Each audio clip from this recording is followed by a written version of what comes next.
Good morning. Ngasi se irai numit ko irai numit ki card ki messaging manager se irai numit aham bada number ko irai numit ki number se 71 leire aduga kaladana sky blue gumba kai gumba adu minus se na bibi ko irai numit se aduga amana khoina chak thong bada hapa ya ba se kai kai no hai kan se da khoi gi ghee khatang hapi yo ko ngasi se cheng suba matam da ado Friday oibanina Friday se khoi gi relationship kari kara gi manifestation to boko ba yai ko haidi Friday numit ki oina aduga aina hoje haije gi number sina 71 ko 71 se kamai to ko haidi kai de khudang de kai de ibi ba hai tar sai gumba kai gumba tar khatang chakhala khotla ga mai tar ira so ko nti gi angel numbers haidi se ko ado amada koi card hum khatang thok charage om sidagi ama khanbira se ko haidi card number 1 khansira card number 2 khansira natraga card number 3 khansira ko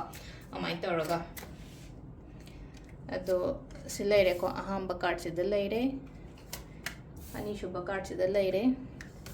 ahum suba card se leire ko haidi first card second card and third card ko haidi first card khan bangai yenga se ko ahamba number 1 choose to bangai gi oina ngasi se sida la ise khoi gi kaino oina hai tar ko ngasi se aina hotna ba haira sine ko aina kaino mo hone na khala thabai kha mo hotna matam da aina honari ba poto success oyo haina du maina la iba sida ai gi aningba apamba gumba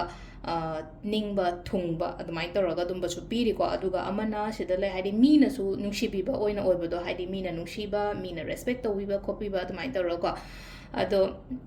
Silena crystals daga haidi ko si card se da koina crystals ko pi ko haidi si crystals da string gumba yellow kaino yellow to pass gumba kai gumba to minus bi ko haidi ngasi gi numita number 2 khan bangai gi na number 2 gi su sho nupa je sho pai lai je an ka lai na ko achieve to ro bo do ma ka akoina kaino matang ta ke ko ke da sho se am darkar roina ma ka kaino ma thong ma hang do ke ko ke haraga de adonga sai silena ko haidi ma se kaino ma thak se lepa ga hai tar achievement oina oi bo do ngasi gi numit se hai tar ko aina pami ba aina khali ba pot se ko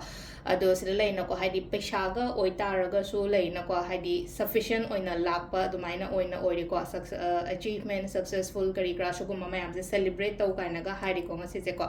crystals na ko gi garnet gumba red jasper gumba kai gumba dumaina sina bi ba ko sina number 2 khan bangai le ko number 3 sina silena ko ngasi se khatang thabak se stuck toroga leiba yai ko haidi khut punjalaga leije sida akoi card sida khut punjala haidi mako se yotli na pullaga smai toroga leitra yoli na pullaga leije kaina restrictions kumba leibado stuck toroga leiba difficult oiba thabai khang to matam da ko ado selena ko ngasi gi na thabak anobo gumba hogano ko ngasi se ko adi sum khetang tappa khotpa mai le ngasi gi mota hayeng ni khangde hangjit ni khangde dumai toroga hadi kano gumba to biba string gumba kai gumba siyo hadi aina khanba aina ningba khopa sum thungna bai da mak to ko ado sidana koi gi card ki message le ko timing sina pung 3 ga minute 3 deina 8 ga minute 3 ni thoi phang le ko adagi amuk 3 ga minute 3 deina 12 ga minute yang kai phang le nungdam na 3 ga minute 8 deina 5 ga minute 9 phang le ko nungdang na 9 ga minute 8 deina 8 ga minute yang kai phang le duga nungdang atheng mena 13 ga minute 13 deina hingi